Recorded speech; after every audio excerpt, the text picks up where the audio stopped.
એક છેલ્લો સવાલ ખાસ આપનું બહોળું મિત્ર વર્તુળ છે, ચાહક વર્ગ પણ આપણો એટલો છે. લોકશાહીનું આ મહાપર્વ છે, મતદાન અવશ્ય આપણે કરવું જ જોઈએ. ન્યૂઝ કેપિટલ ચેનલ મારફત સમગ્ર ગુજરાતની જનતાને એક આપના તરફથી મતદાન માટેની અપીલ.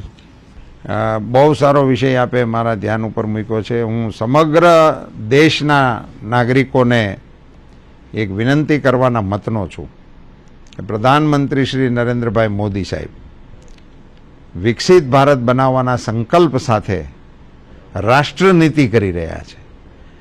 એવું સમર્થ નેતૃત્વ જ્યારે દેશને મળી રહ્યું હોય અને વિકસિત ભારત બનવાની દિશામાં આપણો દેશ અને આપણું રાષ્ટ્ર આગળ વધી રહ્યું હોય ત્યારે લોકશાહીના આ ઉત્સવની અંદર તમામ નાગરિકોએ જોડાવવું જોઈએ. પ્રધાનમંત્રી શ્રી નરેન્દ્રભાઈ મોદી સાહેબે આ એમના ટેન્યોરના અંત ભાગમાં એમણે મૂકેલી ભારત સરકારની યોજનાઓને 100% સેચ્યુરેશન થાય, જેને મળવા પાત્ર હોય એ તમામને એના બેનિફિટ મળે એ પ્રકારનો એક કાર્યક્રમ કરીને વિકસિત ભારત યાત્રા આખા દેશની અંદર ચલાવી.